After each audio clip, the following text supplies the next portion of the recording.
কি বিচার চাব? ওরে কইছি না, ওরে পাইলে কাবাব বানানো হবে। ওর বিচার কি? আর নাস্তিকের বিচার আছে?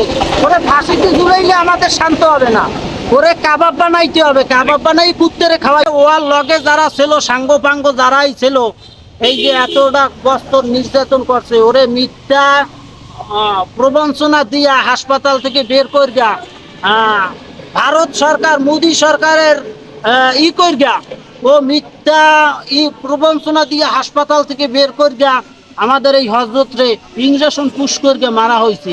এমন কথা। তার অপরাধ ছিল কি? তোরা রাখছো জেলখানায় রাখ। ভালো মানুষ।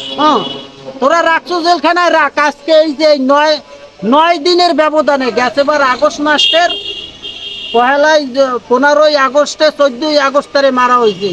আর ওই বছর পদত্যাগ করছে 5 তারিখ। 9 দিনের ব্যবধানে, 9 দিনের ব্যবধানে এই কামটাও করছে। আজকে যদি আমাদের এই হযরত আজকে দেখতো, তাই বিশ্বের মানুষ দেখতো যে সাইদি সাহেব কেমন ছিল। তার জন্য জীবন দেওয়ার জন্য হাজার হাজার মানুষ প্রস্তুত ছিল, এবং জীবন অনেকে দিয়েও গেছে ইনশাআল্লাহ তার জন্য। আমরাও তার জন্য জীবন দেওয়ার জন্য প্রস্তুত ছিলাম।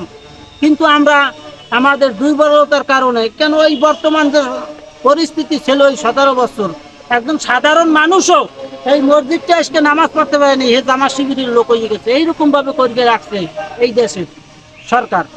তাই আর কি।